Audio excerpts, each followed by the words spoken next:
بسم اللہ الرحمن الرحیم۔ السلام علیکم ایوری ون، میں ہوں ریدا زینب، آپ دیکھ رہے ہیں دل کی بات۔ دل کی بات میں نئے مہمان کے ساتھ حاضر خدمت ہوں۔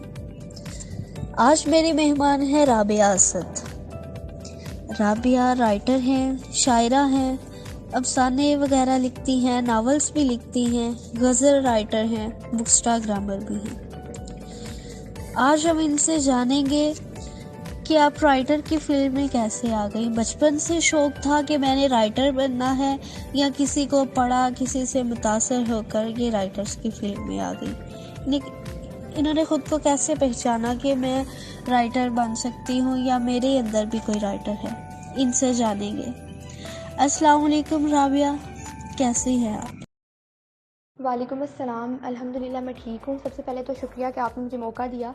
دوسرا یہ کہ لکھنے کا شوق مجھے بچپن سے نہیں تھا، شاید اللہ نے قلم کی طاقت دینی تھی تو اللہ نے اس ایج میں آ کے مجھے دے دی، اور کسی رائٹر سے انسپائر ہو کے میں نے نہیں لکھا۔ بس ایک دن ایسے ہی خیال آ گیا کہ میں لکھ سکتی ہوں، مجھے لکھنا چاہیے، تو پھر میں نے لکھنا سٹارٹ کیا۔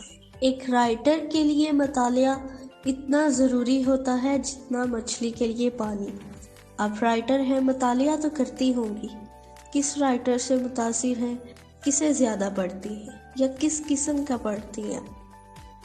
بالکل صحیح کہا آپ نے، رائٹر کے لیے مطالعہ بہت ضروری ہوتا ہے، اور الحمدللہ میں مطالعے کی بہت شوقین ہوں۔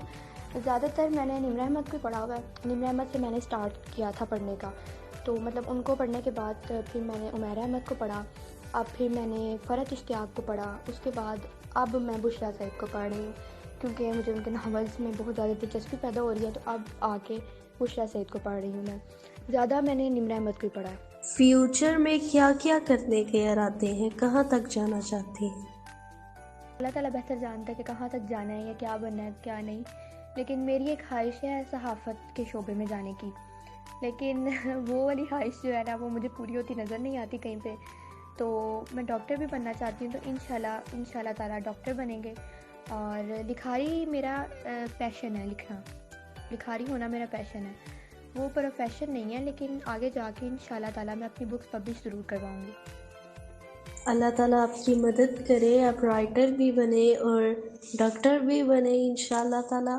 اور آپ یہ بتائیے کہ آپ مزاجاً کیسی ہیں، تنقید برداشت کر لیتی ہیں؟ دیکھیں، میرا خیال ہے کہ آپ تب تک ایک لکھاری نہیں ہوتے جب تک آپ تنقید برداشت نہیں کرتے، اور تنقید برداشت کرنا تو ایک لکھاری کو چاہیے ہی چاہیے۔ الحمدللہ ابھی تک تو مجھے اتنا کوئی تنقید کا سامنا نہیں کرنا پڑا، مطلب کوئی خاص طرح کے بھائی میرے ناولز پہ بہت زیادہ تنقید کی جائے۔ تھوڑا بہت تو لوگ ریویوز دیتے رہتے ہیں، لیکن الحمدللہ اگر مجھے کبھی کرنا بھی پڑے گا نا تنقید برداشت تو میں کروں گی، کیونکہ میرے خیال میں کہ ایک لکھاری تب تک آپ نہیں بن سکتے جب تک آپ تنقید نہیں برداشت کر سکتے۔ جی بالکل۔ اچھا چلیں ہمیں یہ بتائیے، آپ نے لکھنا کیسے شروع کیا؟ آپ کی جو پہلی تحریر تھی وہ آپ نے کس طرح کی لکھی؟ کیا موضوع تھا آپ کی پہلی تحریر کا؟ کلاس میں تھی جب میں شاعری کرنا سٹارٹ کی تھی، اس کے بعد 9-10 تک میں شاعری ہی کرتی تھی۔ اس کے بعد جب یہ لاسٹ مارچ میں لاک ڈاؤن لگا تب میں نے ناول لکھنے کا آغاز کیا تھا۔ میرے پہلے ناول کا نام ہے تنہائی، میں نے تب وہی لکھا تھا۔ اس سے پہلے میں نے کوئی چھوٹی چھوٹی تحریریں میں پہلے لکھتی تھی، مطلب جیسے کسی بھی ٹاپک پہ تحریریں لکھنا ہوگی، لیکن باقاعدہ جو میں نے آغاز کیا تھا وہ ناول لکھنے سے کیا تھا۔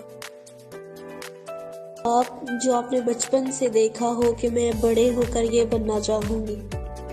دیکھیں، بچپن میں تو انسان کے اندر سینس کوئی نہیں ہوتی، ٹھیک ہے، اور ہر بچے کا یہی خواب ہوتا ہے میں نے ڈاکٹر بننا ہے۔ جیسے جیسے انسان شعور کی منزلیں طے کرتا ہے ویسے ویسے انسان کا دماغ کھلتا ہے، اور پھر اب آ کے میرا خواب یہی ہے کہ میرا ایک نام ہو ایٹ لیسٹ، کہ مجھے لوگ جانیں، چاہے میرا کوئی شعبہ نہ ہو، چاہے میں ڈاکٹر بھی نہ بنوں، لیکن مجھے لوگ کسی نہ کسی طرح پہچانے بس۔ بالکل، میرے خیال سے یہ ہر کسی پاکستانی بچے کا یہی خواب ہوتا ہے بچپن کہ میں نے بڑے ہو کے ڈاکٹر بننا ہے۔ جی یہ بتائیے، آج کل کیا مصروفیات ہے؟ آج کل آپ کیا لکھ رہی ہیں؟ آج کل میں اپنی 101% کوشش کر رہی ہوں کہ میں اپنا ناول دوسرا ختم کر لوں کسی طرح۔ بہت زیادہ ڈیلے ہو گیا ہے، اور بس اسی کو آج کل اس کے آخر لکھنے سے میں مصروف ہوں. باقی آج کل ساتھ ساتھ آن لائن کلاسز چل رہی ہیں اور ساتھ ساتھ ناول لکھا جا رہا ہے. بس یہی مصروفیات ہے. کوئی ایسا جملہ یا کوئی ایسی کتاب جو آپ کے دل کے بہت قریب ہو یا جس نے آپ کی سوچ کو تبدیل کر دیا ہو؟ انسان کو کوئی چیز نہیں ہرا سکتی جب تک کہ وہ خود ہار نہ مان لے. یہ ایک لائن ایسی ہے کہ جب بھی میں پڑھتی ہوں نا تو میرے اندر ایک نئے سرے سے موٹیویشن پیدا ہوتی ہے. میں سوچتی ہوں کہ رابعہ تمہیں کوئی نہیں ہرا سکتا جب تک کہ تم خود نہ ہار مان لو. اور یہ سچ ہے کہ جب تک انسان خود کسی چیز سے پیچھے نہیں نہ ہٹ سکتا, کوئی بھی چیز اس کو اس کے مقصد سے ہٹا نہیں سکتی. دوسرا جو کتاب ہے وہ نمل ہے. اس نے مجھے بہت حد تک چینج کیا ہے. باقاعدہ میری زندگی میں چینج آیا ہے نمل پڑھ کے. بس بالکل. ناول لکھنے میں, اس کا آغاز کرنے میں زیادہ مشکل ہوتی ہے یا ناول کو آخر میں لے کے جانے میں جو ہم نے لکھا ہوتا ہے اسے سمیٹنے میں زیادہ مشکل ہوتی ہے؟ سمیٹنے میں. ناول کو آخر تک لے جانے میں سب سے زیادہ مشکل ہوتی ہے. آغاز آپ کر دیتے ہیں کیونکہ آپ کے ذہن میں اسٹوری ہوتی ہے, آپ لکھنا اسٹارٹ کر دیتے ہیں, لیکن اس کو اینڈ تک لے کے جانا اٹس سو ڈیفیکلٹ. اور آج کل میرے ساتھ یہی چل رہا ہے, میں اس کو اینڈ تک لے کے جا ہی نہیں پا رہی ہوں. لیکن انشاءاللہ تعالیٰ ختم ہونے والا ہے وہ بھی. لیکن اگر پھر میری ایک ایڈوائس ہے کہ اگر آپ ناول لکھتے ہیں نا تو آپ ڈرافٹ بنائیں. آپ سارے پارٹس کے ڈرافٹ بنا لیں کہ کس پارٹ میں نے یہ لکھنا ہے. اس سے تھوڑی سی آسانی ہو جاتی ہے. گڈ. یہ تو آپ نے ٹپس بھی دے دی بگنر رائٹرز کے لیے. اچھا یہ بتائیے کہ رائٹر ہونے کے لیے آپ میں کون سی صلاحیت ہونی چاہیے؟ ایز اے رائٹر میں آپ سے پوچھنا چاہ رہی تھی. رائٹر ہونے کے لیے آپ کے پاس ذخیرہ الفاظ ہونا چاہیے. ٹھیک ہے, آپ کے پاس اتنے الفاظ ہونے چاہیے کہ بس آپ لکھتے جائیں تو کم نہ پڑیں. ایک الفاظ سے ملتے جلتے آپ کے پاس 100 الفاظ ہونے چاہیے لکھنے کے لیے. باقی لکھنا اتنا مشکل نہیں ہے. اگر کسی کے اندر پیشن ہو تو وہ لکھ سکتا ہے. آپ لکھ سکتے ہیں اگر آپ کے اندر پیشن ہو تو. اگر آپ کو ذرا سا بھی اردو سے لگاؤ ہے نا تو میرا خیال ہے آپ لکھ سکتے ہیں. اور جو نہیں لکھتا نا وہ اپنے ہنر کو ضائع کر رہا ہے بیٹھ کے. اس انٹرویو کے ذریعے کوئی پیغام جو آپ ہماری یوتھ کو دینا چاہتی ہیں؟ خود آپ لوگ بہت زیادہ اہم ہیں ہمارے لیے. میں خود بھی ابھی یوتھ میں ہی آتی ہوں, لیکن آپ لوگ بہت زیادہ اہم ہیں ہمارے لیے. اگر آپ لوگ خود کو ٹھیک کریں گے نا تو شاید اگلا جو ہمارا آنے والی نسل ہے وہ خود بہت ٹھیک ہو جائے گی.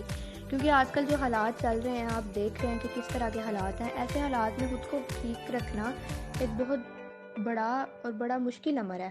لیکن اگر آپ لوگ خود کو بہتر کرنے کی کوشش کریں گے نا تو انشاءاللہ تعالیٰ اللہ آپ کے ساتھ ہے. آپ لوگ کچھ بھی کر سکتے ہیں اور ہماری یوتھ ہمارے لیے بہت زیادہ امپورٹنٹ ہے. اور انشاءاللہ تعالیٰ اللہ آپ کا حامی و ناصر ہو. بس thank you so much Rabia for joining us. آپ کے خیالات جان کر بہت ہی اچھا لگا. اللہ رب العزت آپ کو مزید کامیابیوں سے نوازے, مزید ترقیات عطا فرمائے, آمین. نئی قسط میں نئے مہمان کے ساتھ حاضر خدمت ہوں گی. تب تک اپنا خیال رکھیے, اپنے سے زیادہ دوسروں کا خیال رکھیے. اللہ حافظ.